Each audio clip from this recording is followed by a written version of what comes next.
So far, we've pretty much only talked about basic shapes, but what you want to draw is probably more complicated. So in this video, we are going to address the idea of starting with a basic shape and then refining it into your final object. And this is all the stuff we talked about in part 1, so I'm not going to go back over the rules themselves, but it's simply taking a shape, like here I'm going to take sort of a rectangular prism, and then I want to intersect a cylinder through it. So I'll think about each shape and how they intersect.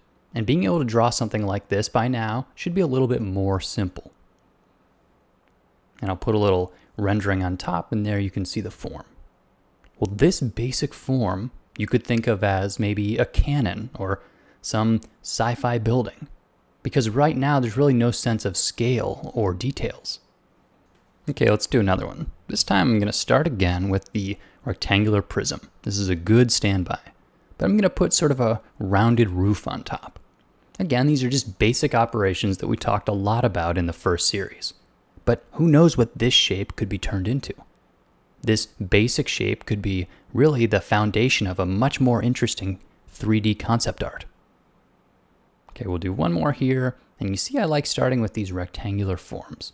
It's because it's just a good bounding box to contain more complex objects with. But here I've put sort of a sloped ramp on the edge. These are the kind of shapes that you should just get used to drawing, because this can be refined into really anything you want. In order to take basic shapes and begin to sculpt details into them, you have to get good at getting a feel for these flat surfaces. So for this basic example, I've taken something with really obvious flat surfaces. Now generally you're going to be drawing your objects transparent like this. But then you have to envision them as solid objects, because you're going to be sculpting right into those flat surfaces. So here I'm just doing a little doodling, sort of low relief sculpting right into this main form. One of the important skills here is being able to make sure that you're drawing in parallel. So here I'm just doing little cutouts and inlays. These are the kind of details that real world things have. If you just look at machines, they have lots of little variations on generally flat surfaces.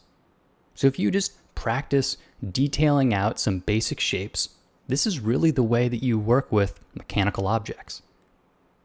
Really, most things that are man-made have generally flat surfaces, large planar areas that are then on a small scale detailed out. As a result, getting used to drawing on these big flat planes and adding details is something that's really going to serve you well. And this is where perspective gets really freehand. You notice I'm not even thinking about vanishing points at all anymore. The low detail shell has given me the whole roadmap. Now I just follow it. So if I wanted to get to something complicated like this sci-fi vehicle, it's really no more than simple cubes and cylinders. So I'll start with a rectangular prism, just like the earlier examples, and then I'll begin to divide it up. So these little hash marks tell me where I think I'm going to put my wheels. And I'm just using those rules we talked about, measuring and dividing in the first series, and they're basic operations. But you just get used to thinking this way in 3D. So I have no idea what this is going to look like at this point. I'm just sort of designing. I'm thinking, yeah, there's probably going to be some wheels, and here I'm working symmetrically to make sure that it can be mirrored properly in space.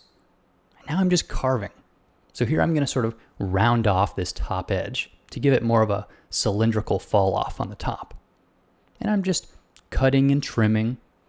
Again, each operation is very basic, but this is how you work in 3D. It starts simple, and then slowly you cut and trim and end up with something much more complicated. Because ultimately you can still picture the sort of general box form that this started as. But as I add more and more details, it stops being a shapeless box and becomes a sci-fi vehicle.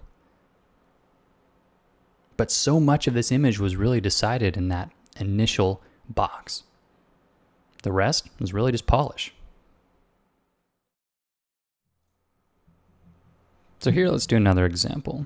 Here I'm starting with not a box, but a box with sort of an angled backside. And I'm thinking it's going to have some jets, maybe like a sci-fi spaceship of some sort. But then I hit this moment, and this is an important moment. I like to think of it as a major shell. This is the shell that's going to contain the primary shape in my composition. Now, I don't actually draw it in blue with my real image. This is just sort of what I picture. But once I've hit this moment, I'm pretty confident that I can move forward and that the rest will just sort of fall into place. So oftentimes, the next thing I'll do is think about the center line. So here I'm going to think about what the profile of this shape really looks like. So I'm just sort of designing on the go. Now, if this were a face, I'd be designing the profile of a nose and lips and forehead. It would give character to the person. It'd be a unique shape. But now in 3D with a spaceship, it just helps me kind of lay out a foundation for the rest of my design. So following the rest in freehand here, I'm just using basic operations. Sometimes I'll use the stroke marquee technique to do a cylinder. Sometimes I'll work in freehand. The fact is there's no perfect way to do perspective. Whatever works best for you, whether it's done by hand or using a couple different pieces of software, that's great. Really, after you get used to perspective, you're not going to sweat the details so much anymore.